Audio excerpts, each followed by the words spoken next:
अभी आगे और देखेंगे और भी जो टर्म्स हैं उनका कैसे कैसे आपस में संबंध है। किसमें? रेखीय गति में। इधर मैं लिख देता हूं रेखीय गति और इधर घूर्णन घूर्णन गति। ठीक है। अभी क्या है, हमने जड़त्व पढ़ा था कि नहीं? रेखीय गति थी, उसमें हमने जड़त्व पढ़ा था। जड़त्व क्या होता है?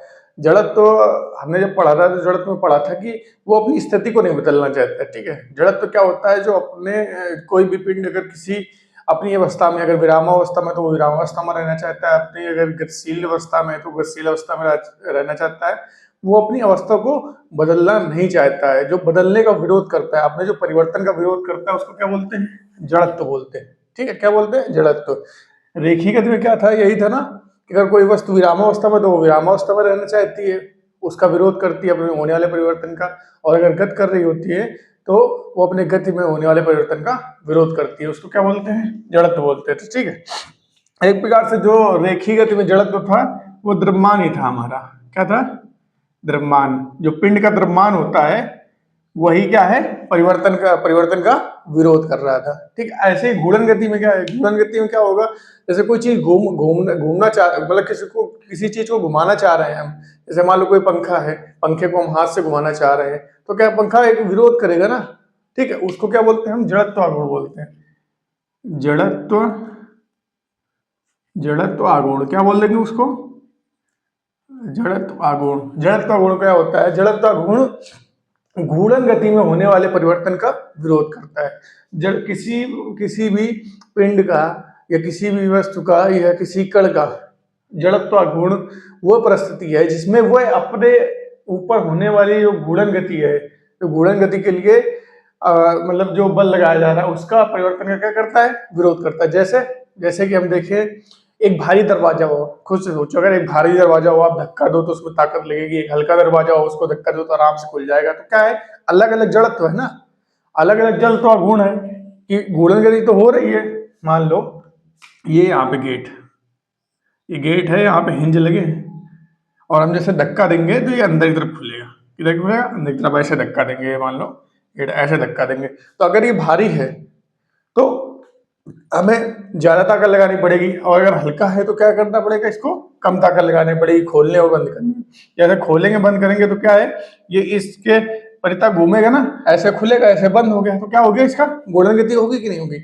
अब घूर्णन गति होगी तो ये क्या है? विरोध जो कर रहा है, जो अपने स्थिति में होने वाले परिवर्तन का विरोध कर रहा है घूर्णन गति के लिए, उसको क्या बोलते हैं? जड़त्व आघूर्ण बोलते हैं। क्लियर हो गया?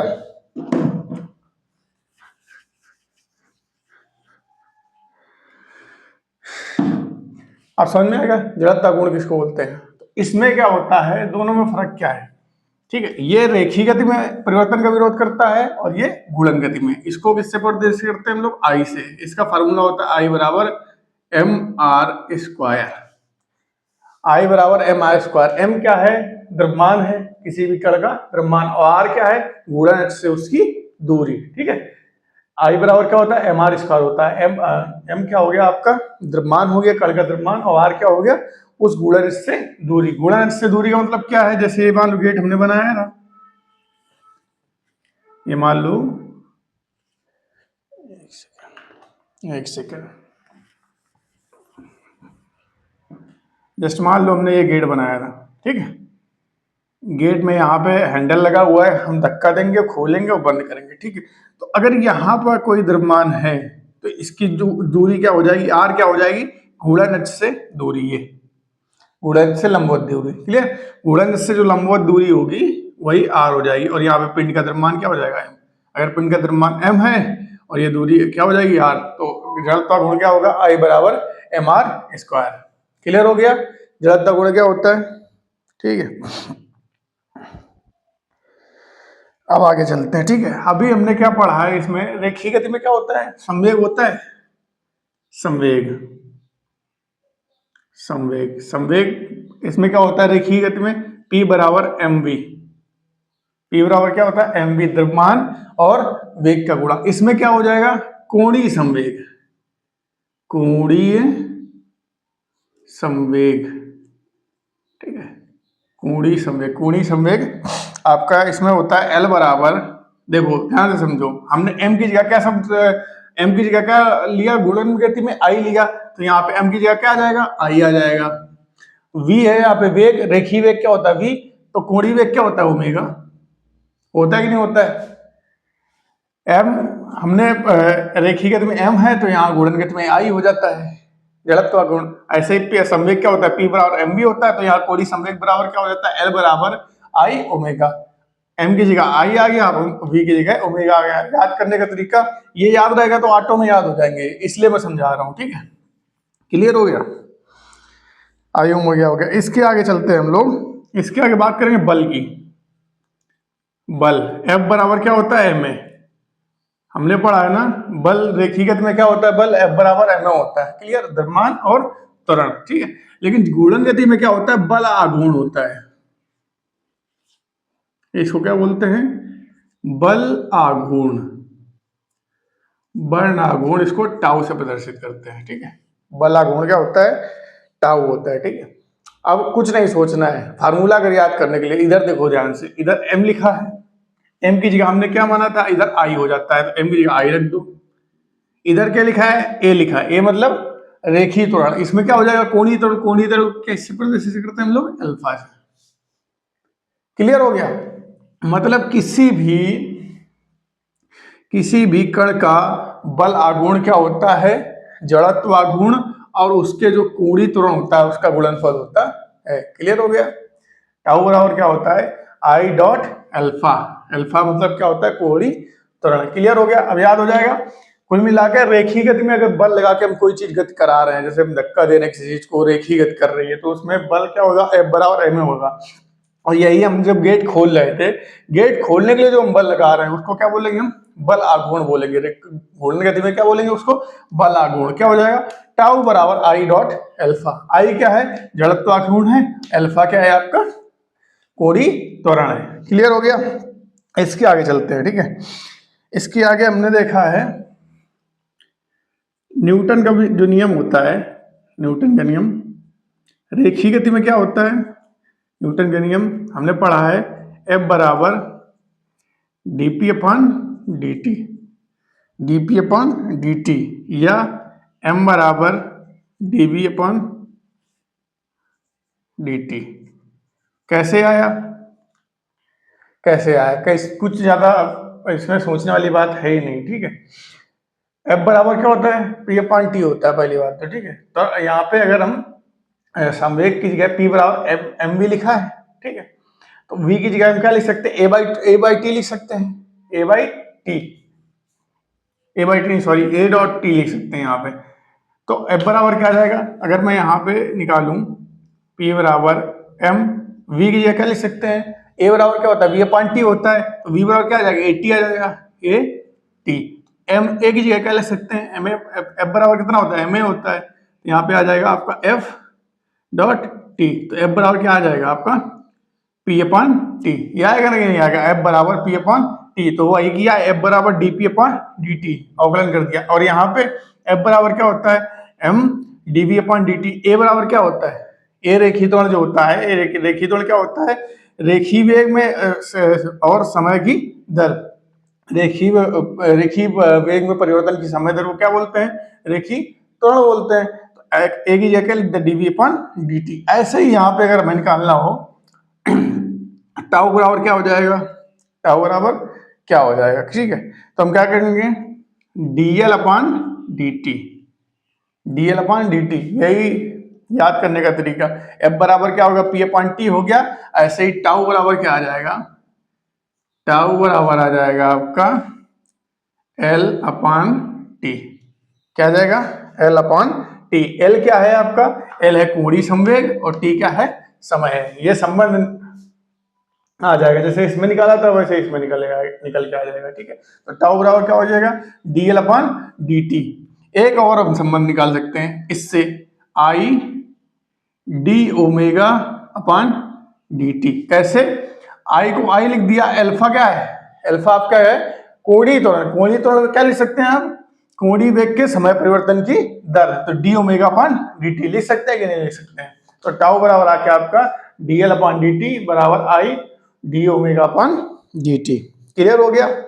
ये हो गया न्यूटन के गति के नियम से। याद करने का तरीका इसलिए इधर रेखी में लिखता जा रहा हूं कि ये वाले तो हमें याद ही रहते हैं, क्योंकि ये ज्यादातर यूज होते हैं, हम पढ़ते रहते हैं, तो इससे क्या कंपेरिजन करते रहो, बस रखते जाओ। जैसे F बराबर क्या हो, dp अपॉन dt, तो यहाँ पे dp मतलब यहाँ पे रेखीय संवेग है, तो हम यहाँ पे कोणीय संवेग लिख दें, dl लिख दें, बस काम खत्म हो गया।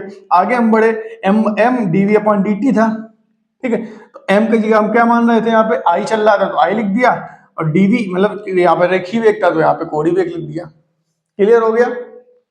सब एक तरफ से समझाता जा रहा हूँ, फिर दोबारा ये स्लाइड समझा दूंगा, ठीक है। इसको अगर ध्यान से आप समझ लोगे ना तो आप कहीं फंसोगे ही नहीं, ठीक है। रेखीय वेग और कोणीय वेग, घूर्णन गति में फर्क क्या होता है, ठीक है। आगे चलते हैं, ठीक है। आगे क्या चलते हैं, आगे हम पढ़ते हैं इसमें ऊर्जा। ऊर्जा, रेखीय वेग में ऊर्जा क्या होती है, ई के बराबर क्या होता है, काइनेटिक एनर्जी, फार्मूला होता है हाफ एम वी स्क्वायर। यही तो होता है भाई साहब, हमने गतिज ऊर्जा का फार्मूला क्या पढ़ा था, हाफ एम वी स्क्वायर पढ़ा था रेखीय में। लेकिन यहाँ पे जो ऊर्जा होती है ई बराबर, वो क्या हो जाती है, सिंपल सा है, घूर्णन गतिज ऊर्जा। इसको क्या बोलोगे, घूर्णन गतिज ऊर्जा। क्या बोलोगे, घूर्णन गतिज ऊर्जा। ई बराबर क्या होता है, अब यहाँ पे देखो ध्यान से, हाफ लिख दे, हाफ यहाँ था, हाफ यहाँ पे लिख दिया। एम की जगह हमने क्या बोला था, आई लिखना है, आई लिख दो। वी यहाँ पे है तो हम क्या लिख देंगे, वी यहाँ पे रेखीय वेग होता है, यहाँ पे कोणीय वेग, कोणीय वेग क्या होता है, ओमेगा, ओमेगा का स्क्वायर। बन गया फार्मूला, दिमाग लगाना ही नहीं। यहाँ हाफ एम वी स्क्वायर था, यहाँ हाफ आई ओमेगा स्क्वायर हो गया। क्लियर हो गया? कोई डाउट है? कोई डाउट नहीं होना चाहिए। ई के बराबर हाफ एम वी स्क्वायर होता है रेखीय गति में, और घूर्णन गति में आपका क्या हो जाएगा, ई बराबर half I omega square. Clear? आगे चलते हैं। इसी में एक फार्मूला होता है आपका पी स्क्वायर अपॉन 2m।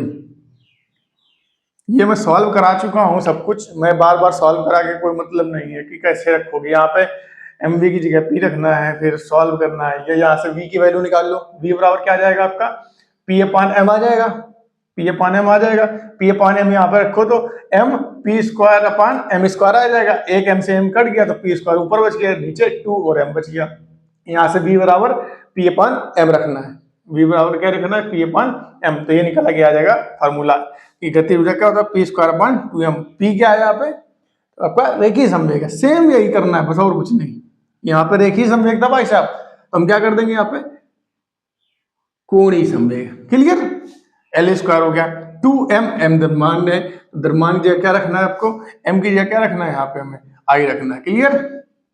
क्योंकि हमने पढ़ा था जहां पे द्रव्यमान है वहां पे क्या है, यहाँ पे i है। क्लियर हो गया? तो आपका जो घूर्णन गतिज ऊर्जा हो गई, अगर आपको संवेग दिया होगा तब फार्मूला क्या हो जाएगा, एल स्क्वायर अपॉन 2i हो जाएगा, एल स्क्वायर अपॉन 2i।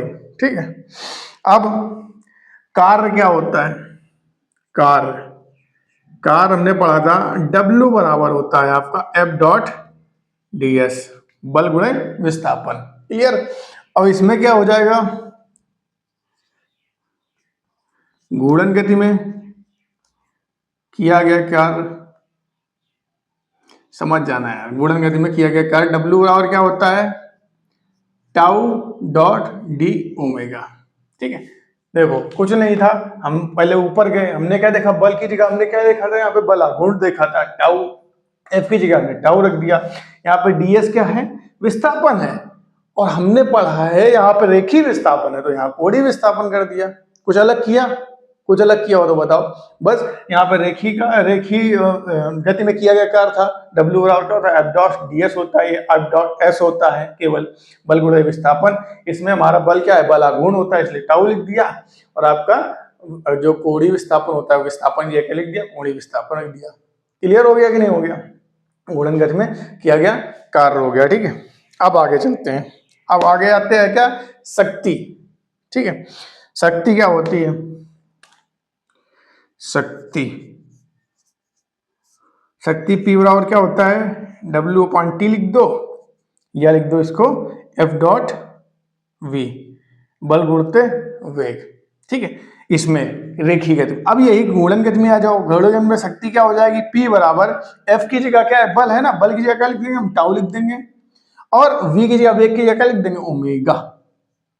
तो ये क्या इसका बन जाएगा फार्मूला शक्ति का। अगर आपसे कोई पूछे कि घूर्णन गति में कितनी शक्ति खर्च होगी या कितनी शक्ति लगेगी, तो P बराबर फार्मूला क्या लगाएंगे हम, टाउ डॉट ओमेगा। याद करने के तरीका, P बराबर, ये संवेग वाला P नहीं है, बहुत कंफ्यूजन होता है। संवेग वाला P ये है, ये कौन सा, शक्ति वाला P है, ठीक है, शक्ति वाला P है। तो P बराबर क्या हो गया, F डॉट V हो गया, F की जगह हमने टाउ रख दिया, V की जगह रख दिया ओमेगा। तो ये फार्मूला बन गया अपना घूर्णन गति के लिए भी। क्लियर हो गया, क्लियर। अभी पूरा फिगर समझ में आ गया नहीं क्या? इससे पहले मैंने आपको बताया था, इससे पहले आपको कोणीय विस्थापन बता दिया, कोणीय वेग बता दिया, कोणीय त्वरण बता दिया पिछले वाली स्लाइड में।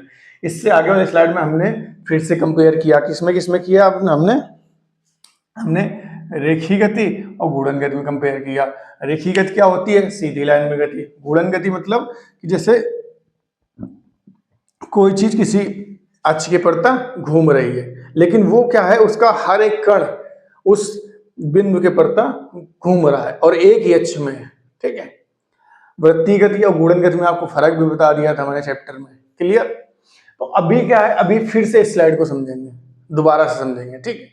रेखीय गति में जो जड़त्व होता है वो क्या होता है, जड़त्व मतलब अपनी प्रारंभिक स्थिति को बदलने में उसको रोकना, अपनी प्रारंभिक या अपनी जो एक्चुअल अवस्था है, रुकी हुई है, गतिशील है, उसमें परिवर्तन का विरोध करना, उसको क्या बोलते हैं, जड़त्व बोलते हैं। तो रेखीय गति में वो काम क्या कर रहा था, उसका द्रव्यमान कर रहा था, जो पिंड का द्रव्यमान होता है। जैसे क्या है, एक कार है और एक मोटरसाइकिल है, आपसे बोला जाए कि मोटरसाइकिल को धक्का दो, रेखीय गति करानी है आपको, धक्का दो, तो मोटरसाइकिल को साधा धक्का दे ले, लेकिन आप कार को धक्का क्यों नहीं दे पाओगे अकेले, क्यों नहीं दे पाओगे, क्योंकि वो भारी है, तो द्रव्यमान वहां पे आ जाता है। तो उसका जितना द्रव्यमान होता है वो उतना ही ज्यादा उसमें क्या कर पाता है, विरोध कर पाता है, ठीक है। तो जड़त्व क्या, रेखीय गति में क्या है, जड़त्व आपका द्रव्यमान है। हम आगे आते हैं घूर्णन गति में। घूर्णन गति में आपका जो जड़त्व क्या हो जाता है, जड़त्व आघूर्ण हो जाता है, जड़त्व आघूर्ण हो जाता है, क्लियर। अब जड़त्व आघूर्ण क्यों हो जाता है, ये सोच के देखो। ये सोचने के लिए आपको थोड़ा सा समझना पड़ेगा बस चैप्टर में। अगर मान लो ये आपके घर का दरवाजा है, ये आपके घर का दरवाजा है, ये 5 मीटर है, ठीक है।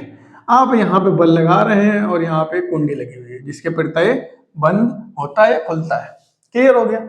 आप यहाँ पे बल लगा रहे हैं, तो मान लिया मैंने कि आराम से खुल जा रहा है, ठीक है, माना कि 10 में खुल जा रहा है, क्लियर। कितने में खुल जा रहा है, 10 में, ठीक है, क्योंकि इसका जड़त्व फार्मूला क्या होता है, mr², ठीक है, mr²। आर क्या है, जहां पे आप बल लगा रहे हैं उसकी, मतलब जहां पे आप बल लगा रहे हैं उसकी और घूर्णन अक्ष के बीच की दूरी, ठीक है, ये इस पे डिपेंड करता है, क्लियर हो गया। अब यहां ध्यान से देखना, ठीक है, इसमें और इसमें फर्क क्या आ गया, इसमें और इसमें फर्क क्या आ गया। अब इतना ही मैं द्रव्यमान का मान लेता हूं कि ये दरवाजा है, ठीक है, दरवाजे में कोई दिक्कत नहीं है, लेकिन मैं जो दूरी है आर को मैं क्या कर देता हूं, बढ़ा देता हूं, मतलब और बड़ा दरवाजा कर देता हूं। इतना बड़ा दरवाजा, आपके घर में कितना बड़ा दरवाजा लग गया, इतना बड़ा दरवाजा लग गया। तो क्या घुमाने में उतनी ही ताकत लगेगी, क्या घुमाने में उतनी ही ताकत लगेगी, नहीं लगेगी।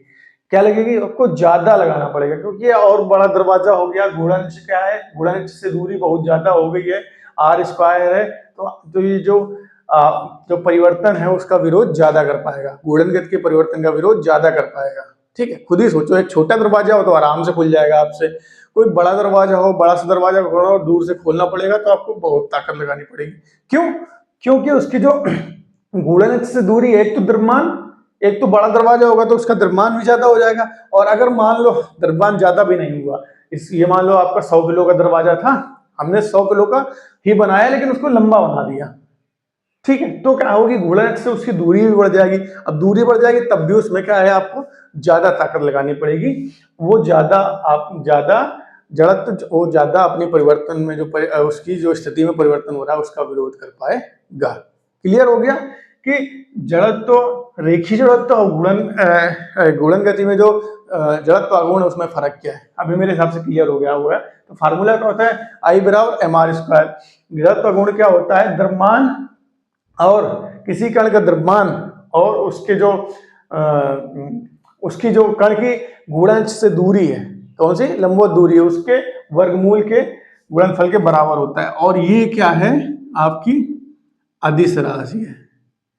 मोस्ट इंपॉर्टेंट चीज क्या है, ये क्या है, आपकी अदिश राशि है। क्लियर हो गया। अभी एक एक पे धीरे धीरे बात करेंगे, अभी तो मैं केवल आपको याद कराने तरीके बता रहा हूँ। एक एक पे फिर से बात करेंगे कि बल आघूर्ण क्या है, कोणीय संवेग क्या है, बल और जड़त्व आघूर्ण क्या है। क्लियर हो गया। अभी आगे बढ़ते हैं संवेग पे। हमने रेखीय गति में पढ़ा था संवेग क्या होता है, P बराबर mv होता है, द्रव्यमान और वेग का गुणा कर देते हैं। क्लियर। तो हमने क्या देखा कि अगर रेखीय संवेग है तो कोणीय संवेग भी होगा। कोणीय संवेग को किसने L से प्रदर्शित करते हैं। L बराबर क्या होता है, हमने देखा द्रव्यमान की जगह m की जगह हमने I लिया था, तो यहाँ पे m की जगह क्या लिख देंगे, I लिख देंगे। और v क्या है, रेखीय वेग है, तो हमने कोणीय वेग लिख दिया। फार्मूला याद हो जाएगा, P बराबर mv होता है तो L बराबर I ओमेगा हो गया। क्लियर। आगे बढ़ते हैं। अब क्या होता है बल, हमने देखा था कि जैसे आप साइकिल में धक्का दे रहे हो, आप बाइक में धक्का दे रहे हो, आप कार में धक्का दे रहे हो, तो बल लगा रहे हो ना, तो उसके लिए फार्मूला क्या होता है, F बराबर ma होता है। क्लियर। तो अब हम यहाँ भी बल लगाएंगे, गेट खोल रहे हैं तो भाई बल तो लगा ही रहे हैं, तो उसको क्या बोलेंगे हम, गुणनगत में बल आघूर्ण बोल देते हैं। क्लियर। उसको किससे प्रदर्शित करते हैं हम लोग, टाउ से। टाउ बराबर ma होता है, यहाँ पे m क्या है, द्रव्यमान, तो m को हमने I से रिप्लेस कर दिया, और a क्या होता है, रेखीय त्वरण, और यहाँ पे क्या होता है, कोणीय त्वरण हो जाएगा। तो फार्मूला क्या हो जाएगा, टाउ बराबर I डॉट एल्फा। क्लियर हो गया। आगे बढ़ते हैं। न्यूटन का गति का नियम है F बराबर dp/dt। हमने फार्मूले से यहां से निकाल दिया, P बराबर m, v की जगह लिख दिया at, क्योंकि a बराबर क्या होता है, a बराबर होता है आपका, a बराबर होता है v/t। a बराबर होता है v/t, तो v बराबर क्या आ गया, 80 आ गया, 80 रख दिया, तो f बराबर क्या होगा, p/t आ गया, तो dp/dt हो गया। क्लियर हो गया।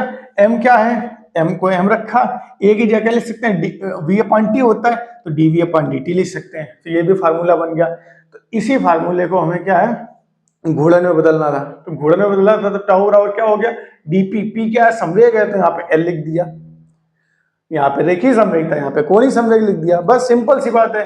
यहाँ m द्रव्यमान था, m की जगह लिखेंगे हम I लिख देंगे, और dv, v क्या है, वेग है, तो वेग यहाँ पे क्या हो गया, ओमेगा हो गया। क्लियर हो गया।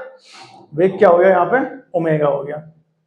ये भी समझ में आ गया होगा मेरे हिसाब से, बस आपस में फार्मूले इंटरचेंज हो रहे हैं और कुछ नहीं हो रहा है। अब ऊर्जा पे बात करते हैं। रेखीय गति में क्या होता है, रेखीय गति में जो गतिज ऊर्जा होती है उसका फार्मूला होता है हाफ mv स्क्वायर, या उसको संवेग के फॉर्म में लिखेंगे तो p²/2m हो जाता है। क्लियर हो गया। अब क्या है, इसमें भी तो ऊर्जा होगी, हम घुमा रहे हैं तो उसमें भी गतिज ऊर्जा होगी ना। गतिज ऊर्जा फॉर्मूला इसमें क्या हो जाएगा, गुणन गति में हाफ m की जगह हमने I लिख दिया, और v की जगह लिख दिया ओमेगा लिख दिया। हमें पता ही है m की जगह लिखना I लिखना है, और v की जगह लिखना है ओमेगा लिखना है, तो फार्मूला क्या हो गया, हाफ I ओमेगा स्क्वायर। और इसके बाद में p²/2m पढ़ा था हमने, गतिज ऊर्जा में क्या पढ़ा था, p²/2m। तो अब रेखीय गति में हो गया। कोणीय गति में p की जगह क्या आ जाता है, l आ जाएगा। क्यों, क्योंकि p क्या है, रेखीय संवेग है आपका, और l क्या है, कोणीय संवेग है, तो l²/2I। m की जगह क्या आ गया आपका, I आ गया। जैसे मैंने इसको सॉल्व किया था वैसे इसको भी सॉल्व करके ला सकते हैं। ठीक है, याद करने का तरीका सिंपल सा है। अब क्या किया गया, कार्य जब यहाँ पे रेखीय गति में कार्य कर रहे हैं तो कोणीय गति में तो भी कार्य करना ही पड़ेगा हमें। तो रेखीय गति में कार्य W बराबर क्या होता है, F.ds होता है, और गुणन गति में वही क्या हो जाएगा, F की जगह हम टाउ लिख देंगे। यहाँ पे कोणीय विस्थापन, रेखीय विस्थापन होता है, तो यहाँ पे कोणीय विस्थापन हो गया, तो टाउ डॉट डी थीटा आ गया। क्लियर हो गया। अब क्या है, आगे आ गया शक्ति ये संवेग वाला P नहीं है, मैं बार बार बोल रहा हूँ, संवेग वाला P नहीं है, याद रखना। संवेग वाला P दूसरा होता है, P बराबर mv होता है, यहाँ पे P बराबर W/t होता है, W/t या F.v भी लिखते हैं, P बराबर F.v। तो हमें क्या पता है कि ये हो गया रेखीय संवेग, रेखीय शक्ति, रेखीय गतिमेय शक्ति, तो घूर्णन गतिमेय शक्ति तो होगी ना, तो उसके लिए P बराबर फॉर्मूला क्या हो जाएगा, F की जगह हम रख देंगे टाउ, क्योंकि यहाँ पे बल है, यहाँ पे बल आघूर्ण हो जाएगा। V क्या यहाँ पे रेखीय वेग है, तो यहाँ ओमेगा यहाँ पे क्या हो जाएगा, कोणीय वेग हो जाएगा। अभी मेरे हिसाब से आपको जो रेखीय गति है वो घूर्णन गति है, दोनों गतियां अच्छे समझ में आ गई, क्योंकि रेखीय गति से कैसे घूर्णन गति की आप फार्मूले याद कर सकते हो, कैसे समझ सकते हो, मैंने पूरी तरह से समझा दिया है। अब क्या पार्टिकुलर एक एक पॉइंट पे बात करेंगे। सबसे पहले हम स्टार्ट करेंगे सबसे छोटी घूर्णन गति में क्या सिस्टम है, सबसे छोटा क्या है, कोणीय विस्थापन से। ठीक है, कोणीय विस्थापन पहले समझाने की कोशिश करूंगा होता क्या है। कोणीय विस्थापन,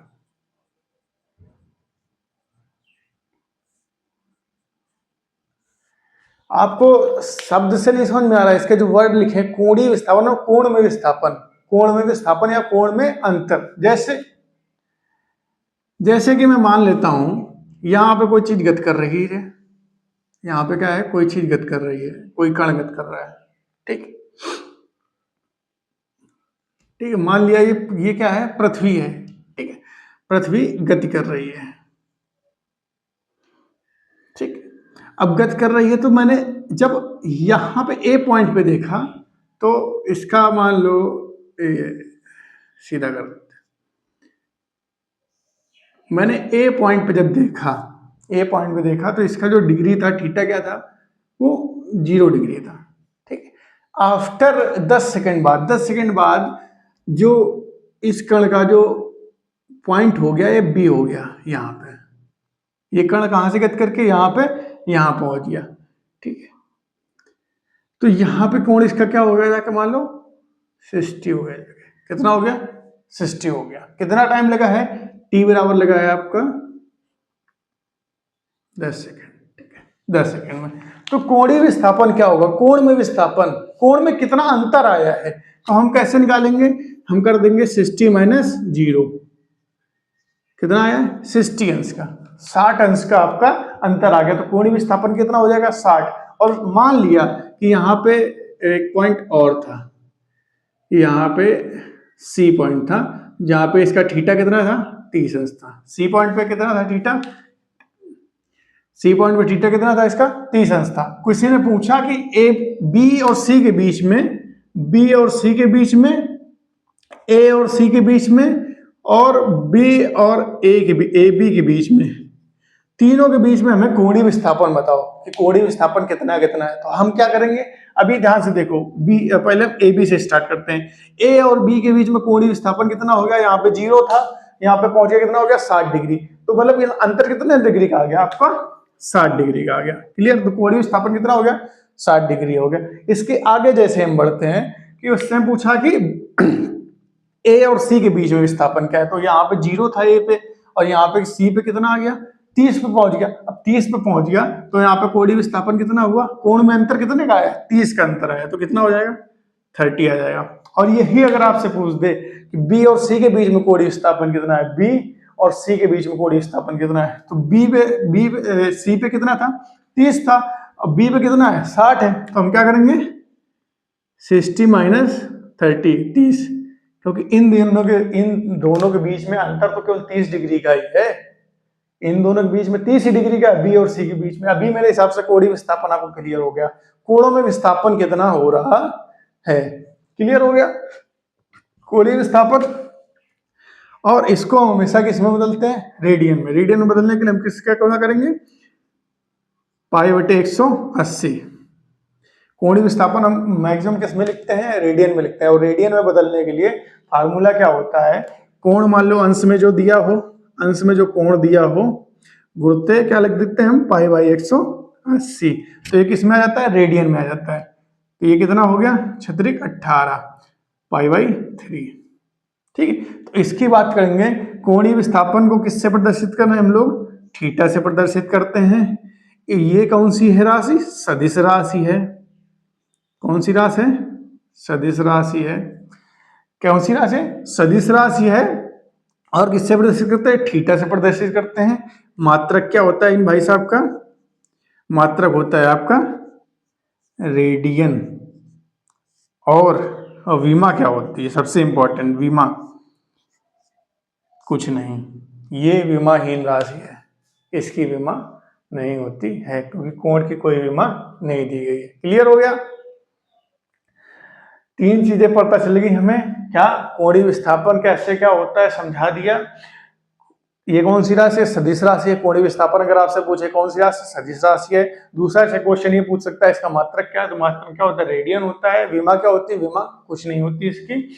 और इसको रेडियन में कैसे बदलते हैं, तो अंश जितना आया हो गुणित कितना लिख देते हैं, पाई/180, उसको किस में बदलते हैं, हम रेडियन में बदल लेते हैं। ठीक है, अब कोणीय विस्थापन हो गया। अब ध्यान से समझो, कोणीय विस्थापन के एक चीज और समझते हैं, एक चीज और समझते हैं।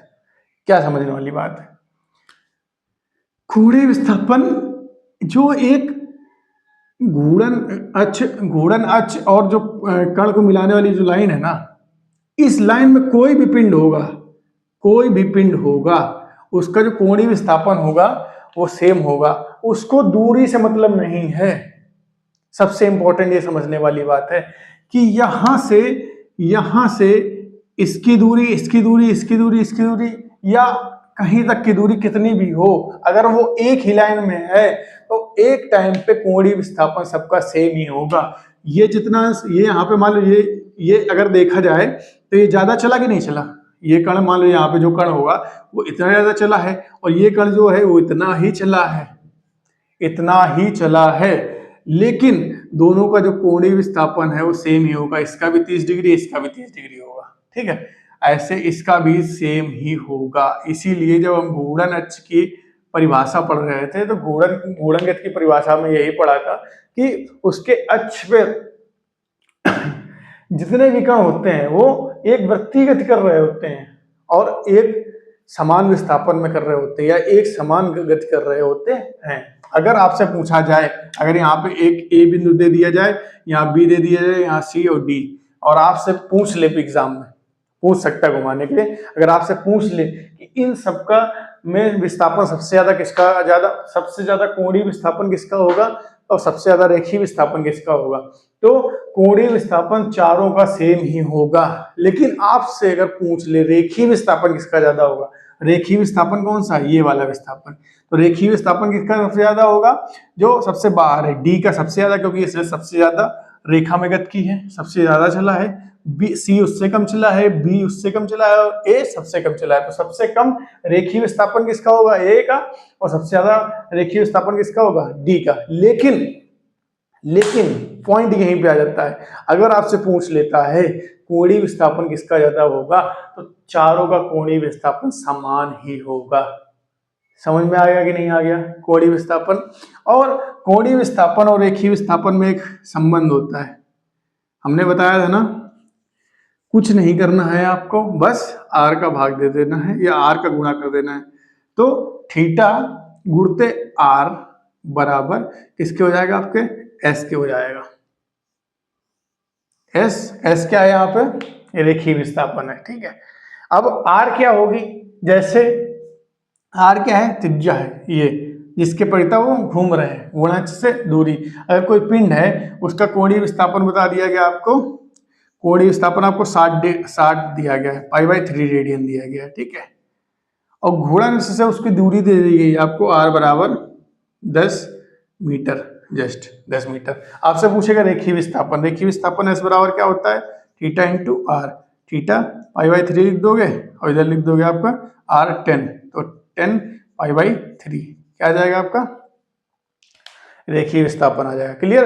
तो रेखीय विस्थापन और कोणीय विस्थापन में फर्क संबंध क्या होता है, s बराबर थीटा डॉट r होता है। क्लियर? r का गुणा कर दो, सीधे कोणीय विस्थापन r का गुणा करोगे तो क्या आ जाएगा आपका, रेखीय विस्थापन आ जाएगा।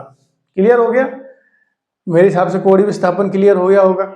ठीक है, अब आगे चलते हैं कोणीय वेग पे। कोणीय वेग को हम ओमेगा से प्रदर्शित करते हैं, किससे, ओमेगा से। कोणीय वेग क्या होता है, जैसे हम क्या रेखीय वेग में क्या पढ़ते थे, रेखीय वेग क्या होता है, विस्थापन बटे समय। उसके रेखीय विस्थापन में होने वाली समय दर को हम क्या बोलते थे, रेखीय वेग बोलते थे। वैसे इसके वाले कोणीय गति में क्या कहेंगे आपको, जो कोणीय विस्थापन में होने वाले समय दर को, कोणीय विस्थापन क्या होता है, थीटा होता है, और होने वाले परिवर्तन को, कोणीय विस्थापन में होने वाले समय परिवर्तन की दर को क्या बोलते हैं हम लोग, कोणीय वेग बोलते हैं। ओमेगा बराबर क्या आ जाएगा आपका, थीटा बाई टी। ठीक है, तो इसका मात्रक क्या हो जाएगा, सबसे पहले मात्रक थीटा का क्या होता है, रेडियन होता है कोणीय विस्थापन का, और इसका समय का क्या हो जाएगा, सेकंड। तो मात्रक क्या होगा, कोणीय वेग का मात्रक रेडियन पर सेकंड। दूसरा ये सदिश राशि है, ये पॉइंट याद रखना, छोटे छोटे क्वेश्चन आते हैं। जो कोणीय वेग है वो कौन सी राशि है, सदिश राशि है। मात्रक क्या होता है, रेडियन पर सेकंड होता है। क्लियर। अब कोणीय वेग होता क्या है, बेसिकली कोणीय वेग मतलब कितने वेग से कोणों में बदलाव हो रहा है, कोणों में कितने, 0 से 30 पहुंच गया, 30 से 60 पहुंच गया, 60 से 90 पहुंच गया, कितने सेकंड में पहुंच रहा है। ठीक है, तो जो कोणों में बदलाव हो रहा है और कितने समय में हो रहा है, वही कोणों में बदलाव मतलब कोणीय विस्थापन हो बटे समय, कितने समय में हो रहा है, वही क्या होता है, कोणीय वेग होता है। क्लियर, समझ आ गया। सदिश राशि है सबसे पहले। इसके बाद में आते हैं इसमें विमा में, किस पे आते हैं हम, विमा में। विमा क्या हो जाएगी इसकी, इसमें अब समय आ गया है तो टी इनवर्स हो जाएगा, टी की पावर -1, क्योंकि थीटा की कोई विमा होती नहीं कोणीय विस्थापन की, टी की होती है तो टी इनवर्स हो जाएगा, टी की पावर -1 ऊपर पहुंच जाएगा, तो ये इसकी विमा होगी। क्लियर हो गया। अब देखो कोणीय वेग कोणीय वेग ये हो गया कि नहीं हो गया। अब क्या है, इसके आगे हम पढ़ते हैं कोणीय विस्थापन। नहीं, पहले हम कोणीय वेग और रेखीय वेग में संबंध बता देते हैं। कोणीय वेग और रेखीय वेग में संबंध क्या होता है, वही सेम ओमेगा बराबर v अपान आर लिख दो, या v बराबर आर ओमेगा लिख दो। कुल मिला के ये समझ लो, रेखीय विस्थापन को कोणीय विस्थापन को रेखीय से विस्थापन में बदलना हो तो आर का गुणा कर दो, कोणीय वेग को अगर तुम्हें रेखीय वेग में बदलना है तो आर का गुणा कर दो, दोनों चीजें सेम ही है। क्लियर, बस आर का गुणा करना है तो कोणीय से रेखीय हो जाएगा, चाहे वो विस्थापन हो, चाहे वो वेग हो, और चाहे वो त्वरण हो। आगे हम त्वरण भी पढ़ेंगे। तो रेखीय त्वरण को, अगर कोणीय त्वरण को आपको अल्फा को ए में बदलना है, ए मतलब रेखीय त्वरण में, तो हमें केवल आर का गुणा करना है। क्लियर हो गया।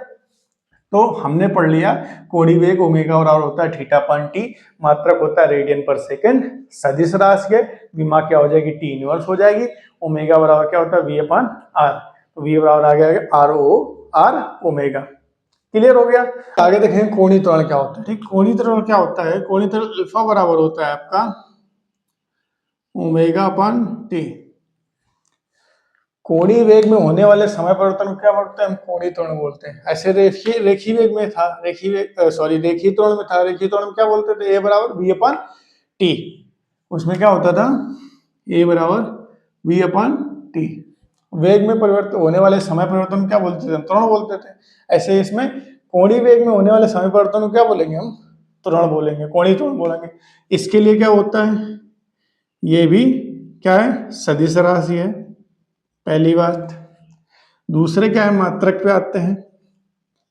मात्रक क्या होता है इसका, कोणीय वेग क्या होता है, रेडियन पर सेकंड होता है, तो इसका क्या हो जाएगा, एक और टी बढ़ गया तो रेडियन पर सेकंड स्क्वायर हो जाएगा, रेडियन पर सेकंड स्क्वायर हो जाएगा मात्रक। विमा क्या हो जाएगी इसकी, रेडियन की होती नहीं विमा, टी की क्या हो जाएगी, टी की पावर -2, क्योंकि टी पर क्या पहुंच जाएगा, ऊपर पहुंच जाएगा, टी सेकेंड स्क्वायर है तो टी ऊपर पहुंच जाएगा, टी की पावर -2 हो जाएगा। ठीक है, कोणीय त्वरण और रेखीय त्वरण में संबंध क्या होता है, वही संबंध है, बस गुणा कराना है। ए अपान आर होता है, या ए बराबर लिख देते हैं अल्फा डॉट आर। कोणीय त्वरण में आप आर का गुणा कर दोगे तो क्या आ जाएगा, आपका रेखीय त्वरण आ जाएगा। इतना हमने पढ़ा है कि नहीं पढ़ा है, क्लियर हो गया। हमें आर का केवल गुणा करना था। कोणीय वेग हो, चाहे कोणीय विस्थापन हो या कोणीय त्वरण हो, इनको अगर तीनों को रेखीय में बदलना है तो हमें केवल आर का गुणा करना है। गुणन से जो लंबवत दूरी है उसका गुणा कर दो तो वो क्या बन जाएगा, रेखीय त्वरण बन जाएगा, रेखीय बन जाएगा, चाहे त्वरण हो, विस्थापन हो या वेग हो। ठीक है, आगे हम पढ़ेंगे। आगे किसकी बात हो रही थी अपनी, जस्ट इसके आगे पढ़ा था हमने जड़त्व। तो क्या पढ़ेंगे, जड़त्व आघूर्ण। जड़ता कोण को किससे डिनोट करते हैं? आई से। आई बराबर हमने पढ़ा था mr²। ठीक है। जड़ता कोण क्या होता है? द्रव्यमान और उससे गुणन से दूरी का वर्गमूल के किसी भी कण का जड़त्व कोण उस पिंड के या उस कण के द्रव्यमान और उससे गुणनज की दूरी के वर्ग के गुणनफल के बराबर होता है। आई बराबर क्या होता है? mr² होता है। ठीक है। तो सबसे पहले ये क्या होती है? अदिश राशि है। ध्यान रखना, अभी तक क्या है, सारी सदिश राशियां ही चल रही हैं गुणन गति में, लेकिन ये पहली ऐसी राशि है आई है जो अदिश राशि है। तो जड़त्व गुण में याद रखना क्या होती है? अदिश राशि होती है। क्लियर हो गया? इसके मात्रक की अगर हम बात करें तो मात्रक क्या हो जाएगा?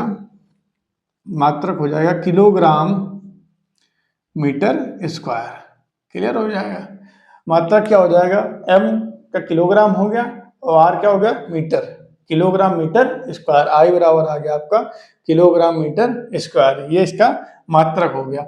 आगे चलते हैं, आगे विमा की बात करें अगर विमा, तो विमा क्या हो जाती है इसकी?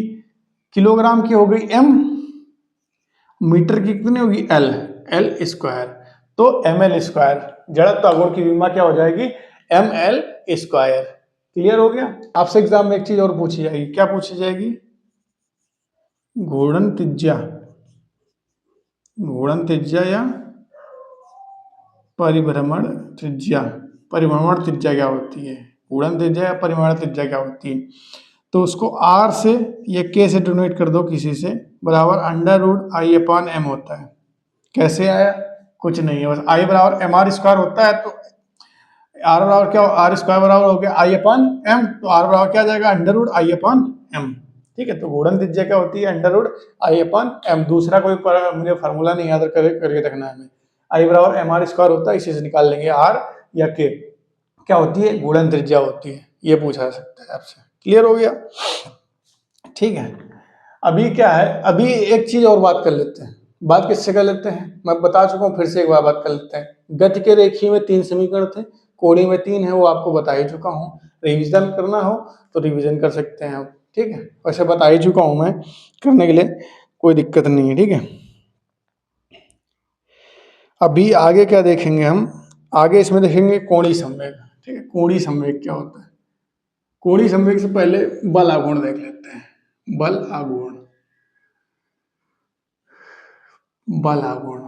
आघूर्ण क्या होता है? जैसे हम उसमें बल लगा रहे थे, ठीक है, तो इसमें तो उसमें बल लगा रहे थे, किसी रेखीय गति में हम बल लगा रहे थे, तब उसका गति हो रही थी। ठीक है। ऐसे घूर्णन गति में भी हमें बल लगाना पड़ेगा, उससे गति होगी। तो घूर्णन वाले में जो बल लगाते हैं उसको क्या बोलते हैं हम लोग? बल आघूर्ण बोलते हैं। इसको टाउ से प्रदर्शित करते हैं। इससे प्रदर्शित करते हैं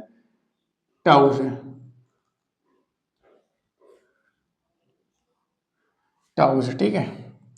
इसको टाउ से प्रदर्शित करते हैं। टाउ बराबर क्या होता है? I.α। फार्मूला क्या होता है? टाउ बराबर I.α होता है। एक और फार्मूला इसका होता है। टाउ बराबर क्या होता है? F.D। F क्या है? बल है, और D क्या है? गुणज से दूरी है। ठीक है। 2 फार्मूले होते हैं। ठीक है। सबसे पहले इसके ऊपर मात्रक में जाते हैं। मात्रक क्या होता है इसका? बल आघूर्ण का न्यूटन मीटर। सबसे पहले क्या होता है? Newton metre. क्लियर? और ये क्या है? सदिश राशि है। कौन सी राशि है? आपसे पूछा जाए कि बल आघूर्ण कौन सी राशि है, तो बल आघूर्ण क्या है आपकी? सदिश राशि है। मात्रक क्या होता है? न्यूटन मीटर होता है। और इसकी जो विमा हो जाएगी, विमा क्या होगी? न्यूटन की क्या होती है? बल्कि ml⁻²। ये विमा होती है किसकी? बल की। लेकिन इसमें क्या है? मीटर और ऐड है, तो एक और ऐड कर देंगे। ठीक है। तो बल आघूर्ण की विमा क्या हो जाएगी? ml/2। अब ध्यान से अगर देखो, इसको कुछ नहीं है, ये दोनों मैंने फार्मूले बता दिए, इसको मात्रक बता दिया, सदिश बता दिया, विमा बता दिया। अब इसमें एक चीज ध्यान से देखो कि इसका जो विमा है, ये कहीं आपको बल से कार से नहीं मिलती हुई प्रतीत हो रही है। कार की विमा क्या होती है? ml/2 होती कि नहीं होती? अगर आपसे पूछे कि इसको जूल में क्यों नहीं लिखा, मात्रक में कोई शायद क्वेश्चन पूछ दे, न्यूटन मीटर ना लिख के इसको जूल लिख देते हैं, क्योंकि W बराबर क्या होता है, जो कार्य होता है W बराबर क्या होता है, F डॉट एस होता है। ये भी बल और विस्थापन होता है, तो इसका भी न्यूटन हो जाता है, इसका मीटर हो जाता है। तो इसका जूल लिखते हैं हम लोग, मात्रा क्या लिख सकते हैं, जूल। लेकिन यहाँ पे जूल क्यों नहीं लिखा गया, बल आघूर्ण में भी तो जूल लिख सकते थे, सेम चीज है, न्यूटन मीटर है, विमा भी सेम है, जूल क्यों नहीं लिखा, क्यों, क्योंकि ये क्या है, अदिश राशि का, जो कार्य होता है वो कौन सी राशि होती है, अदिश, और जो अपना टाउ है, बल आघूर्ण है, वो सदिश राशि है। ठीक है, सदिश राशि है। अब सदिश राशि है तो इसका जो दिशा ज्ञात करने का फार्मूला है वो किसका है, अगर आपसे पूछा जाए, ये भी एमसीक्यू हो सकता है कि बल आघूर्ण की दिशा कौन से नियम से ज्ञात करते हैं, तो कौन से, पेंच के नियम से। हम पेंच के नियम से बल आघूर्ण की दिशा ज्ञात करते हैं। अगर क्लॉकवाइज है, क्लॉकवाइज मतलब घड़ी की अगर सीधी दिशा में है, जैसे हम गेट दरवाजा ऐसे खोल रहे हैं, क्लॉकवाइज खोल रहे हैं कि एंटी क्लॉकवाइज खोल रहे हैं, मतलब घड़ी की उल्टी दिशा में। अगर उल्टी दिशा में खोल रहे हैं तो बल आघूर्ण क्या हो जाएगा, माइनस हो जाएगा, ऋणात्मक हो जाएगा। और अगर क्लॉकवाइज खोल रहे हैं, मतलब अगर वामावर्त खोल रहे हैं, जिसको वामावर्त और दक्षिणावर्त बोलते हैं, वामावर्त अगर खोल रहे हैं तो टाउ का मान जो बल आघूर्ण है उसका किसका होगा, पॉजिटिव होगा। और दक्षिणावर्त अगर खोल रहे हैं या दक्षिणावर्त गति हो रही है तो क्या होगी, उसकी माइनस हो जाएगी। जैसे ये अगर गति क्लॉकवाइज हो रही है, वामावर्त हो रही है, तो टाउ का मान क्या होगा, बल आघूर्ण प्लस में होगा। और अगर यही गति क्या हो जाए, उल्टा हो जाए, उल्टी हो जाए, ऐसे गुणन कर रहा है, दक्षिणावर्त कर रहा है, तो दक्षिणावर्त पे क्या हो जाएगा, माइनस हो जाएगा। क्लियर हो गया। तो 3-4 पॉइंट हमने पढ़ा। टाउ बराबर क्या होता है, आई अल्फा होता है, आई हमें पता है जड़त्व गुण होता है, अल्फा क्या है, कोणीय त्वरण है। टाउ बराबर एफ डॉट डी होता है, एफ क्या है, बल है, और डी क्या है, गुणन, इससे दूरी है। तो मात्रा क्या हो गया इसका, न्यूटन मीटर हो गया। टाउ क्या है, एक सदिश राशि है, विमा होता है ml2 टी⁻⁻2 होती है। और ये कार्य से इसलिए भिन्न है क्योंकि कार्य क्या है, सदिश राशि, अदिश राशि है, और जो आपका बल आघूर्ण है वो क्या है, सदिश राशि होती है। क्लियर हो गया। और इसकी जो दिशा ज्ञात करते हैं बल आघूर्ण की, वो कौन से नियम से ज्ञात करते हैं हम लोग, पेंच के नियम से ज्ञात करते हैं। क्लियर। अब क्या है, अब इसके आगे हम पढ़ते हैं कोणीय संवेग। कोणीय संवेग, कोणीय संवेग को हम किससे प्रदर्शित करते हैं, एल से। एल बराबर क्या होता है, आई ओमेगा, फार्मूला। ठीक है, एल बराबर क्या होता है, आई ओमेगा होता है। एक और फार्मूला होता है, एल बराबर क्या होता है, और क्रॉस पी। ठीक है, एल बराबर क्या होता है, आर क्रॉस पी। एल क्या है आपका, कोणीय संवेग हो गया, आर क्या है, गुणन से दूरी हो गई, पी क्या है आपका, रेखीय संवेग हो गया, रेखीय संवेग। ठीक है, अभी तक जितने भी हमने पढ़े थे, कोणीय विस्थापन पढ़ा था, कोणीय वेग पढ़ा था, कोणीय त्वरण पढ़ा था, उनको जब भी रेखीय में बदलना होता था हम क्या बोलते थे कि इसमें आर का गुणा कर दो और रेखीय में बदल जाएगा। ठीक है, बस आर का गुणा कर देते थे, वो रेखीय में बदल जाता था। ठीक है, लेकिन इसमें क्या है, उल्टा है। कोणीय संवेग को अगर आपको रेखीय संवेग में बदलना है तो आपको आर का भाग देना पड़ेगा, या रेखीय संवेग में आर का गुणा करना पड़ेगा, तब ये कोणीय संवेग बनता है। क्लियर हो गया। तो ये याद रखना फर्क। ठीक है, कोणीय संवेग क्या है, रेखीय संवेग में जब आर का गुणा करोगे तब बनेगा। एल बराबर फार्मूला क्या होता है, आई ओमेगा, या एल बराबर R vector R cross vector P. तो एल बराबर फार्मूला क्या आ जाएगा, आर पी साइन थीटा।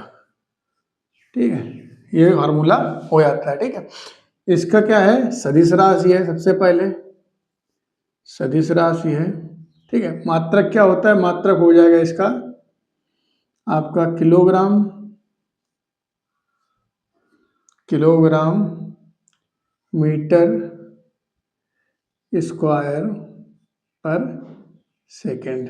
ठीक है, मात्रक क्या हो जाएगा, किलोग्राम मीटर स्क्वायर पर सेकेंड। कैसे आया, इसको आर का हो गया मीटर, और पी क्या होता है, संवेग क्या होता है, रेखीय संवेग पी बराबर एम वी होता है, एम का हो गया किलोग्राम, एम ऐसे देख लो, एल बराबर क्या आ जाएगा, आर, पी की जगह एम वी लिख सकते हैं, M V. Clear, M kilogram, V क्या क्या होता है, मीटर पर सेकंड। तो मीटर और 1 मीटर होकर कितना हो गया, मीटर स्क्वायर हो गया, अपर सेकंड। क्लियर। तो अगर विमा इसकी निकालनी हो, विमा क्या हो जाएगी, kilogram M L square T की पावर -1, क्योंकि ये ऊपर पहुंच जाएगा। क्लियर। तो कोणीय संवेग क्या होता है, सदिश राशि होती है, मात्रक क्या होता है, किलोग्राम मीटर स्क्वायर पर सेकेंड होता है, और इसकी जो विमा होती है क्या होती है, ml/10⁻⁻1 होती है। मात्रक क्या संज्ञा L बराबर R, P की जगह P क्या है, रेखीय संवेग है, रेखीय संवेग को mv लिखते हैं, mv। v की विमा क्या होती है, मीटर पर सेकेंड या LT-1, बस ये लिख दिया, किलोग्राम हो गया, इसका 1 मीटर ये हो गया, एक इसमें से मीटर पर सेकेंड होगा, तो मीटर स्क्वायर पर सेकेंड हो गया। क्लियर हो गया। तो ये होगा आपका कोणीय संवेग। क्लियर। तो हमें बस एक ही चीज याद रखनी है, कोणीय रेखीय संवेग को अगर कोणीय संवेग में बदलना हो तो आर का गुणा करते हैं, केवल इसमें उल्टा होता है। बाकी सब में क्या है, आर का गुणा करते थे हम कोणीय में तो वो रेखीय बन जा रहा था, लेकिन इसमें क्या है, रेखीय में आर का गुणा करना पड़ेगा, तब आपका कोणीय संवेग बनके तैयार होता है। क्लियर हो गया। अभी आगे देखते हैं। अभी क्या एक चीज छूट गई थी, ठीक है, इसमें आवेग भी होता है। ठीक है, रेखीय वाले में आवेग क्या होता था, रेखीयगत में क्या होता था आवेग, संवेग परिवर्तन की दर। संवेग परिवर्तन मतलब मान लिया बाद में वेग उसका v2 हो गया, पहले v1 था, ठीक है, तो बाद का संवेग और पहले का संवेग किसके हो जाता था, f डॉट। ठीक है, ठीक है, तो ये होता था रेखीय में। ऐसे कोणीय में क्या हो जाएगा आवेग का, कोणीय में होता है m की जगह लिख देंगे i, तो i ω2 - i ω1 बराबर tau into T. Tau F की जगह क्या आ जाएगा, टाउ आ जाएगा, बला गुण आ जाएगा, क्योंकि बल की जगह बला गुण, और टी क्या हो गया, समय हो गया। ठीक है, ये आवेग हो गया। आवेग परिवर्तन क्या होता है, संवेग परिवर्तन की दर होती थी, संवेग परिवर्तन होता था, संवेग पहले जो संवेग था उसको बाद वाले संवेग से घटा देंगे, एफ डॉट टी होता था, ये रेखीय में होता था। कोणीय में क्या होगा, बाद का आवेग संवेग पहले का संवेग घटा देंगे, किसके बराबर, टाउ डॉट टी हो जाएगा। ठीक है, ये आवेग का फार्मूला हो गया। क्लियर हो गया। अभी हम आगे बढ़ेंगे। आगे क्या है, इसमें दो प्रमेय दी गई है। ठीक है, गुणन इसमें क्या है, दो प्रमेय है, समांतर अक्ष की प्रमेय, समांतर अक्ष की प्रमेय, और एक क्या है, लंबवत अक्ष की प्रमेय, लंबवत अक्ष की प्रमेय। ठीक है, प्रमेय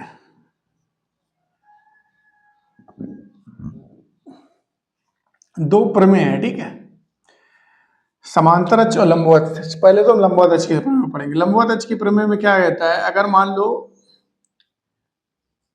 एक्स अक्ष पे जड़त्व आघूर्ण उसका आई एक्स है, वाई अक्ष पे जड़त्व आघूर्ण उसका आई जेड है, और जेड अक्ष पे उसका जड़त्व कोण आई जेड है, वाई अक्ष पे आई वाई है। ठीक है, तो फार्मूला क्या होता है, आई एक्स बराबर प्लस आई वाई बराबर आई जेड के हो जाता है। ठीक है, मतलब जेड अक्ष पे जो जड़त्व गुण है प्लस वाई अक्ष पे जड़त्व गुण है, वो किसके दोनों जोड़ के किसके हो जाएगा, जेड अक्ष की जड़त्व गुण के बराबर हो जाता है। इसको क्या बोलते हैं, लंबवत अक्ष की प्रमेय बोलते हैं। आई एक्स प्लस आई वाई बराबर आई जेड के हो जाता है। समांतर अक्ष की प्रमेय क्या कहती है, सेंटर ऑफ ग्रेविटी, गुरुत्व अक्ष से अगर कोई रेखा जा रही, ठीक है, और यहाँ पे अगर उसका जड़त्व गुण क्या है, आई है, क्या है, जड़त्व गुण आई है, इससे आर दूरी पर एक दूसरी समांतर रेखा जाती है। ठीक है, दूसरी क्या जाती है, समांतर रेखा है। अगर यहाँ पे आपको इसका आई नॉट है, अगर यहाँ पे आपका जड़त्व गुण ज्ञात करना है एम द्रव्यमान की पिंड का, तो उसके लिए फार्मूला क्या हो जाता है, समांतर अक्ष के प्रमेय क्या कहती है, आई बराबर हो जाता है I naught plus M R square, M R square या एम एच स्क्वायर, एच लिख सकते तो कोई भी दूरी लिख दो। ठीक है, आई बराबर क्या हो जाता है, I naught plus M R square. I naught क्या हो गया, सी जी, गुरुत्व जो जहाँ गुरुत्व अक्ष है ना, घूर्णन अक्ष है, उस पर जो जड़त्व गुण था उसका, और एम आर स्क्वायर जो कण का द्रव्यमान है और उसके बीच की जो दूरी है उसके वर्ग के गुणनफल के जो जोड़ है उसके बराबर हो जाता है। तो आई बराबर क्या हो गया, I naught plus M R square. आपसे ये डायरेक्टली पूछ सकता है, ऑप्शन दे देगा कि लंबवत अक्ष की प्रमेय क्या होती है, तो लंबवत अक्ष की प्रमेय क्या होती है, आई एक्स प्लस आई वाई बराबर आई जेड की होती है। और अगर यही पूछ दे आपसे समांतर अक्ष की प्रमेय, तो समांतर अक्ष की प्रमेय क्या होती है, आई बराबर I naught plus M R square. ठीक है, क्योंकि ये समांतर है और ये एक दूसरे के लंबवत है।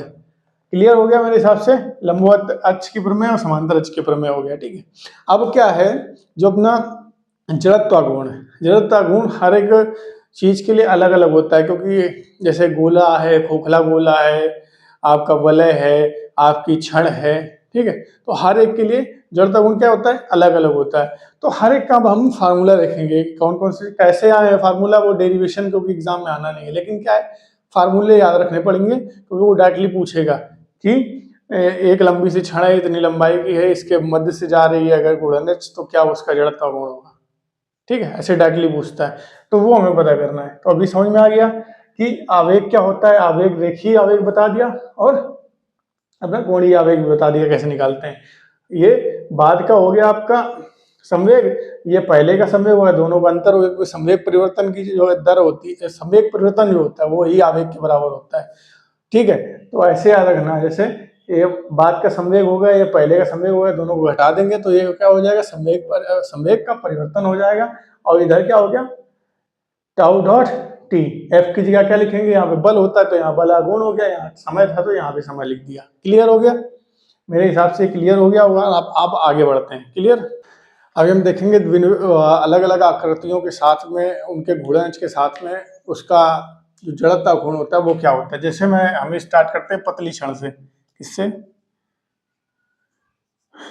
पतली क्षण से, ठीक है। पतली क्षण से क्या है, एल लंबाई की जैसे पतली क्षण है, ये मान लिया मैंने, ठीक है, एल लंबाई की पतली क्षण है। क्लियर, तो एक तो मैं भी इसके बीच में छेद कर दूं, ठीक है, बीच में छेद करके ऐसे ऐसे घुमाऊं, ठीक है, और एक मैं कर दूं कि इसके साइड में ऐसे यहाँ पे एक डंडा लगा दूं, ऐसे ऐसे घुमाऊं।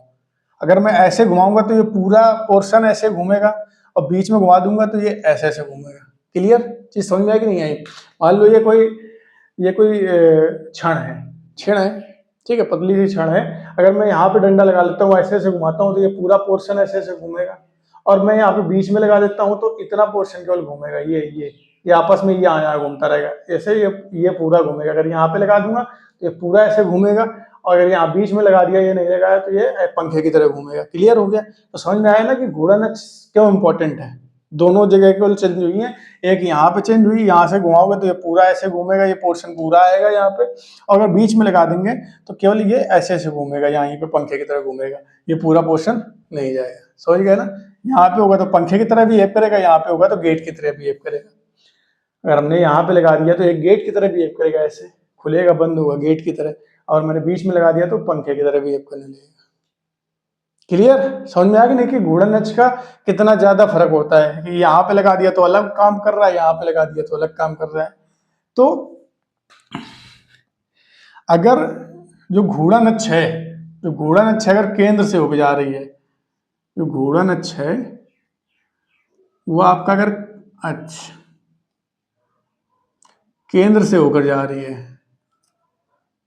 केंद्र से होकर जा रही है, ठीक है, अगर केंद्र से होकर जा रही है तो फार्मूला हो जाता है I बराबर 1/12 ml स्क्वायर। एल क्या है, इसकी लंबाई है, एल क्या है, इसकी लंबाई है टोटल। क्लियर, अगर घूर्णन अक्ष क्या है, केंद्र से होकर जा रहा है ऐसे, ठीक है, और अगर केंद्र से होकर नहीं जा रहा है, ठीक है, एक सिरे से होकर जा रहा है, अगर एक सिरे से होकर जा रहा है, एक सिरे से होकर जा रहा है, अब एक सिरे से होकर जा रहा है तो फिगर कैसा बन जाएगा, मतलब ऐसा, यहां से ऐसे जा रहा है, एक सिरे से होकर जा रहा है तो फार्मूला क्या हो जाएगा, I बराबर हो जाता है 1/3 ml स्क्वायर।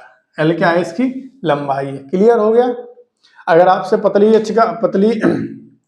छड़ का क्वेश्चन वहां पे आता है कि पतली छड़ का आपका जड़त्व गुण निकालना है, तो सबसे पहले हम देखेंगे कि जो घूर्णन अक्ष है वो कहाँ से होकर जा रहा है। अगर एक सिरे से होकर जा रहा है तो फार्मूला क्या लगाएंगे, I बराबर 1/3 ml स्क्वायर लगाएंगे, और अगर घूर्णन अक्ष केंद्र से होकर जा रहा है तो फार्मूला क्या लगेगा, I बराबर 1/12 ml स्क्वायर।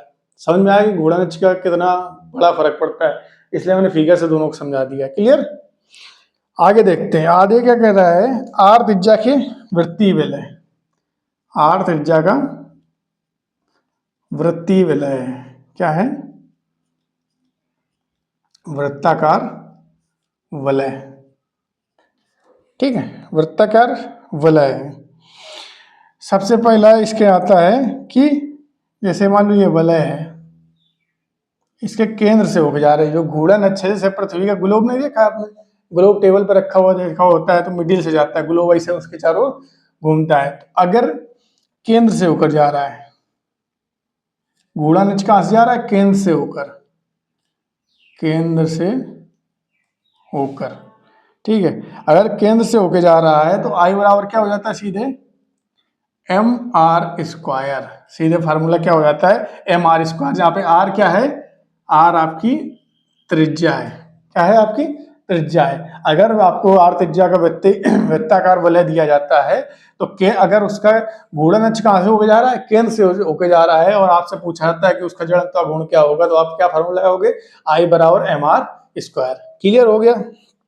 अब अगर वो पूछ ले दूसरा, केंद्र से ना होकर व्यास के परिता, अगर पूछ ले आपके व्यास के सापेक्ष, किसके सापेक्ष? व्यास के सापेक्ष, तो व्यास के सापेक्ष के लिए फार्मूला क्या हो जाता है? आई बराबर 1/2 एम आर स्क्वायर। ये सब याद रखने हैं वर्ड, ये वर्ड इसलिए याद रखने हैं क्योंकि पेपर में सीधे वो यही देगा, का दो पूछ दें कि आर त्रिज्या का वृत्ताकार वलय है तो केंद्र से होके उसका जड़त्व गुण क्या होगा, और व्यास के सापेक्ष क्या जड़त्व गुण होगा। तो हमें केंद्र के सापेक्ष में आई बराबर एम आर स्क्वायर लगाना है, और व्यास के सापेक्ष क्या लगाना है? आई बराबर half M R square. Clear? अब आगे चलते हैं, आगे आ जाता है इसमें एक हमने मान लो स्पर्श रेखा खींच दी यहाँ पे, ठीक है। क्या बोल दी? स्पर्श रेखा। तो समांतर स्पर्श रेखा के, समांतर स्पर्श रेखा के सापेक्ष, ठीक है, समा रेखा व्यास के सापेक्ष,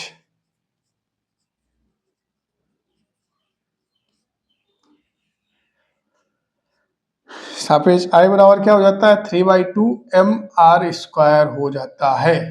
क्या हो जाता है? समांतर स्पर्श रेखा व्यास के सापेक्ष अगर बोला जाए आपको, तो क्या हो जाता है? आई बराबर 3/2 एम आर स्क्वायर हो जाता है। अब ये कैसे हुआ? अगर मैं ध्यान से देखूं तो इसको पता है कैसे निगमन करते हैं? अभी हमने क्या पढ़ा था? समांतर अक्ष की पेमेंट में क्या होता है? I not. आई नॉट क्या है? व्यास के सापेक्ष क्या होता है? 1/2 एम आर स्क्वायर हो गया। इसके बाद में क्या? प्लस एम आर स्क्वायर में पढ़ा था, ठीक है। समांतर रेखा में क्या पढ़ा था? प्लस एम आर स्क्वायर, तो जोड़ोगे 1/2 में एम आर स्क्वायर जोड़ोगे तो 3/2 एम आर स्क्वायर ही आएगा। इस पर समांतर स्पर्श रेखा व्यास के सापेक्ष अगर हो तो आपका जो जड़त्व गुण होता है वो क्या होता है? आई बराबर 3/2 एम आर स्क्वायर हो जाता है। क्लियर हो गया? ये हो गए 3, ठीक है। अब क्या है? आर त्रिज्या की अगर वृत्ताकार डिस्क हो, ठीक है, आर त्रिज्या की आपकी वृत्ताकार डिस्क की बात हो रही है। डिस्क, अभी तक क्या किसकी बात हो रही थी? वलय की। अब किसकी बात हो रही? डिस्क की, ठीक है। डिस्क में है आपके 3, ठीक है। 3 वही, पहला कौन सा? केंद्र से होकर गुजर रही हो। दूसरा क्या है आपका? समांतर स्पर्श रेखा, स्पर्श रेखा सेम। और तीसरा आपका क्या है? व्यास के सापेक्ष। जैसे इसमें बना था, जैसे वलय वाले में 3 थे, केंद्र के सापेक्ष, व्यास के सापेक्ष और समांतर रेखा के सापेक्ष, वैसे इसमें भी 3 है, ठीक है। तो सबसे पहले केंद्र के सापेक्ष क्या होता है? केंद्र के सापेक्ष होता है 1/2 एम आर स्क्वायर हो जाता है, ठीक है। इसके बाद में व्यास के सापेक्ष होता है 1/4 एम आर स्क्वायर हो जाता है, और स्पर्श रेखा के सापेक्ष हो जाता है आपका वह 5/4 एम आर स्क्वायर। क्लियर हो गया? अगर आपसे आर त्रिज्या की वृत्ताकार डिस्क में पूछा जाए कि केंद्र से होकर अगर गुजर रहा है तो उसका क्या तुम्हारा जो जड़त्व गुण होगा वो क्या होगा? 1/2 एम आर स्क्वायर हो जाएगा। अगर वो पूछता है कि जो गुणन है 6 व्यास के सापेक्ष है तो उसका जड़त्व गुण क्या होगा? तो 1/4 एम आर स्क्वायर हो जाएगा। और अगर आपसे पूछता है समांतर स्पर्श रेखा है, समांतर स्पर्श रेखा के सापेक्ष अगर पूछा जाए तो कितना आएगा? 5/4 एम आर स्क्वायर हो जाएगा। क्लियर हो गया? छड़ हमने पढ़ ली, वृत्ताकार वलय पढ़ लिया, वृत्ताकार डिस्क पढ़ लिया। क्लियर? समझ में आ गया होगा। ये फार्मूले बस हमें याद करने पड़ेंगे, बिना याद करने से नहीं हो पाएगा, याद करने ही पड़ेंगे, क्योंकि इनको याद करने के बगैर क्वेश्चन सही हो ही नहीं सकता है। क्योंकि वो उसने पूछ दिया कि गुणन केंद्र केंद्र के सापेक्ष बताओ, एक सिरे के सापेक्ष बताओ, तो इसमें देखो 1/12 है, इसमें 1/3, ये कितना अंतर, तो हमें ये याद करने पड़ेंगे, ठीक है। अभी क्या है? आगे देखेंगे बेलन, ठीक है। आर त्रिज्या और एल लंबाई का है बेलन है। ठीक है, बेलन ऐसे बनता है। ठीक है, अगर ये अक्ष के प्रता एक होता है, ठीक है, अक्ष के प्रता अगर हो, इसकी अक्ष के प्रता अगर पूछा जाए आपसे क्या जड़त्वागुण, तो फार्मूला क्या होगा, आई बराबर हाफ एम आर स्क्वायर, या आर क्या है यहाँ पे आपकी त्रिज्या है, आर क्या है यहाँ पे त्रिज्या है और ये लंबाई है। ठीक है, दूसरा अगर आपसे पूछा जाए केंद्र से गुजरने वाली रेखा केंद्र से गुजरने वाली रेखा तथा अक्ष के लंबवत, अक्ष के लंबवत, अगर आपसे पूछी जाए केंद्र से गुजरने वाली रेखा तथा अक्ष के लंबवत, मतलब ऐसे ऐसे अगर पूछा जाए, ठीक, ऐसे अगर आपसे पूछा जाए जड़ता गुण क्या होगा, तो आई बराबर फार्मूला हो जाता है आपका, आई बराबर होता है m/4 R square plus L square upon 3।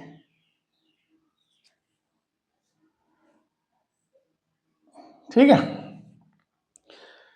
Formula क्या हो जाता है, आई बराबर m/4 R square plus L square upon 3। L क्या है, बेलन की लंबाई होगी, आर क्या होगी, त्रिज्या होगी, एम आपका द्रव्यमान है। ठीक है, अगर आपको बेलन दिया जाता है, बेलन में अगर अक्ष के प्रता पूछा जाता है जड़त्व गुण क्या होगा, इसके अक्ष के प्रता मतलब 20 से गया है अक्ष के प्रता, तो क्या हो जाएगा, आई बराबर हाफ एम आर स्क्वायर हो जाएगा। अगर आपसे पूछता है केंद्र से, मतलब इसका केंद्र क्या है 20 से, केंद्र से गुजरने वाली रेखा तथा अक्ष के लंबवत अगर जड़त्व गुण पूछा जाता है, तो आई बराबर क्या हो जाएगा, m/4 R square plus L square upon 3 हो जाता है। ठीक है, इसके बाद है आपका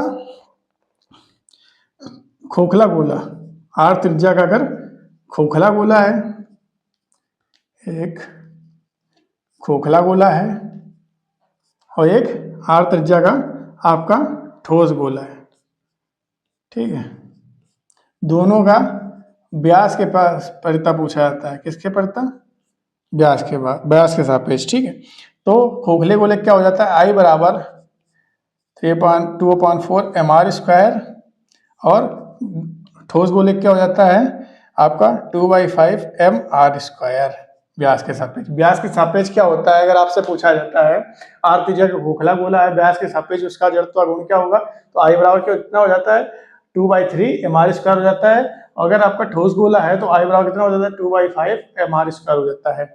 मेरी अगर मानो सबसे ज्यादा अगर एग्जामों में पूछा जाता है तो यही दो पूछे जाते हैं मैक्सिमम टाइम में, मैंने बाकी भी बता दिए हैं, लेकिन मैक्सिमम टाइम में जो सबसे ज्यादा पूछने वाले क्वेश्चन यही है, खोखले गोले के व्यास के सापेक्ष कितना होता है और ठोस गोले का सब व्यास के सापेक्ष कितना होता है।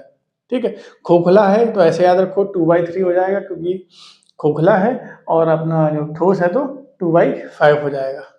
बस इतना ही फर्क है दोनों में। ठीक है, अभी क्या है, अलग अलग आकृतियों के हमारे जो जड़त्व गुण होते हैं वो हमने पढ़ लिया कि क्षण का क्या होता है, वलय का क्या होता है, डिस्क का क्या होता है, बेलन का क्या होता है, गोला क्या होता है, ठीक है, ठोस गोला का और उसका क्या होता है। अब आगे हम बात करेंगे ऊर्जा की, जो हमारा थोड़ा सा बचा हुआ है ऊर्जा। ऊर्जा से क्या समझते हैं हम लोग, देखो एक चीज बताओ,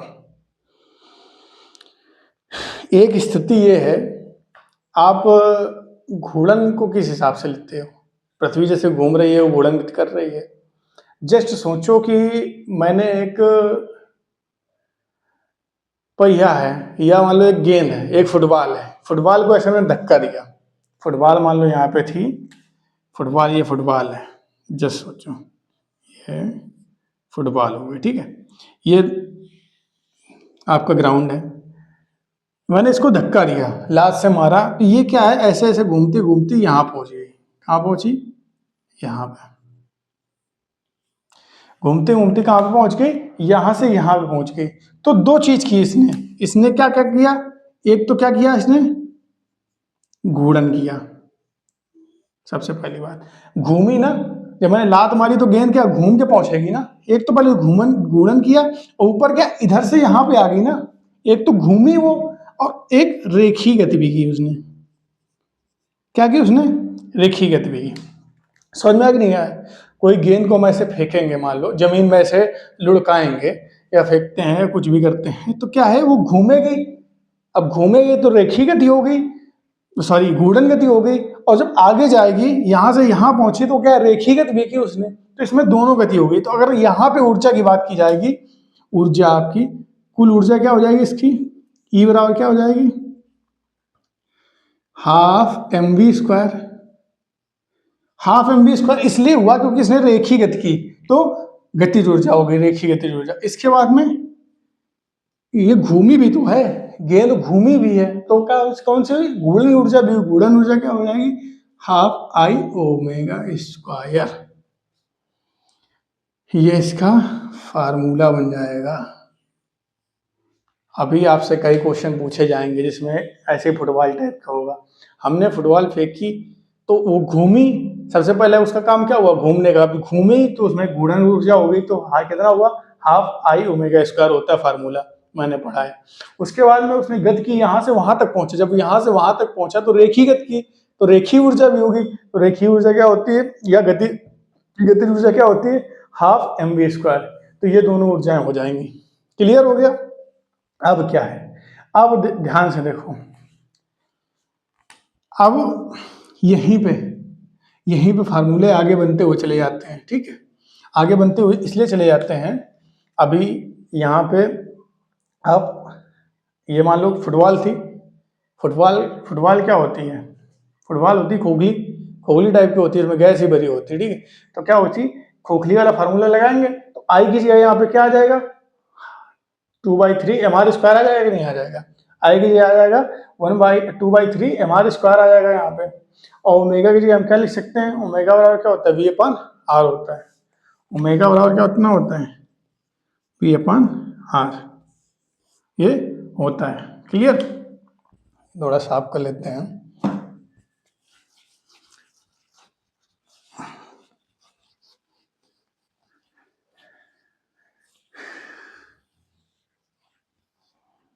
ठीक है, तो ये हो जाएगा कि नहीं हो जाएगा, ठीक।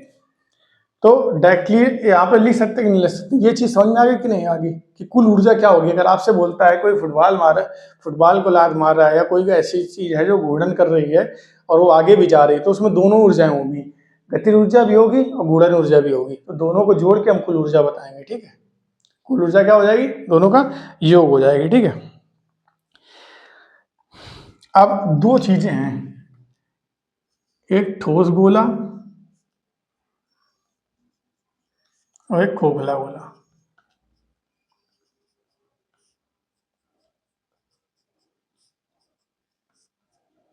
ठीक है, ठोस गोला होगा तो ई बराबर क्या आ जाएगा आपका 7/10 एम वी स्क्वायर, और अगर खोखला गोला है आपका तो आएगा 5/6 एम वी स्क्वायर, ठीक है। और अगर ठोस बेलन हो, ठोस अगर बेलन है तो ई बराबर कितना आ जाएगा 3/4 एम वी स्क्वायर, ठीक है। ये इसलिए मैंने लिख दिए हैं तीनों, ये इसलिए मैंने लिखे हैं कि क्योंकि अगर मान लो वहां पे कोई आगे फुटबॉल जैसे आया, फुटबॉल की वो आपको ऊर्जा पूछ रहा है कि कुल ऊर्जा कितनी होगी, तो इतना सॉल्व करने से अच्छा है कि आप सीधे फुटबॉल, मतलब हमें पता है कि खोखला गोला है, खोखला गोला में कुल ऊर्जा क्या होती है, ई बराबर होती है 5/6 एम वी स्क्वायर। तो हम सीधे फार्मूला में रख देंगे, आंसर आ जाएगा। कुल मिला के इसको सॉल्व किया गया। आई की जगह क्या रखा है, खोखले गोले में, खोखले गोले का जड़ता गुण कितना होता है, 2/3 एम आर स्क्वायर होता है, तो वही रख के सॉल्व करके ये निकाला गया है। ऐसे ठोस गोले का रख के इसमें ये निकाला गया है, और ठोस बेलन का रख के ये निकाला गया है। क्लियर? इसलिए हमने तीनों एक साथ लिख दिए हैं, ठीक है।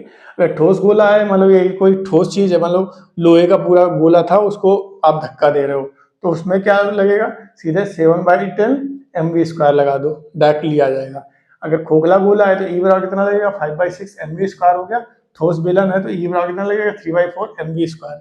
ये तब की बात है जब घूर्णन गति के साथ साथ भी आपकी रेखीय गति भी हो रही है। ये याद रखना, कोई गोला है जो रेखीय गति भी कर रहा है और घूर्णन गति भी कर रहा है, तब ये लगेंगे। नहीं तो अगर रेखीय गति नहीं कर रहा है, केवल घूर्णन कर रहा है, ऐसे ऐसे मान लो फुटबॉल को केवल हाथ में घुमा रहे हो ऐसे, अगर वो पूछे घूर्णन ऊर्जा क्या होगी तो सीधे क्या लगाएंगे, हाफ आई ओमेगा स्क्वायर लगा देंगे। ठीक है, तो फिर ये रेखीय गति नहीं कर रहा होगा, जरूरत ही नहीं पड़ेगी उसकी। क्लियर हो गया?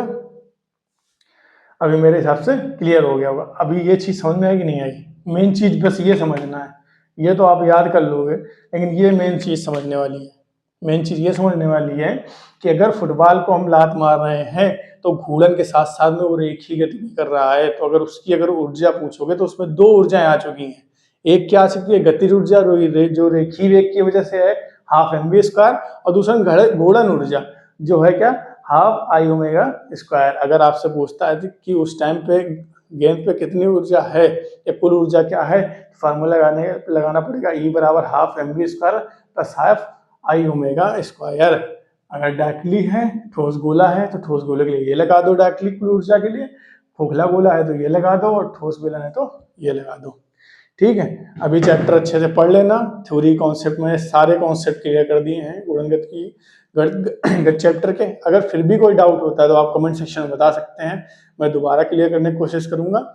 और अगर कुछ आपको और क्वेश्चन पूछने या कुछ एडिशनल पूछना है तो भी कमेंट कर सकते हैं, और आप आगे हम इसके MCQ और न्यूमेरिकल देखेंगे नेक्स्ट पार्ट में। ठीक है, साथ में बने रहने के लिए धन्यवाद, नमस्ते।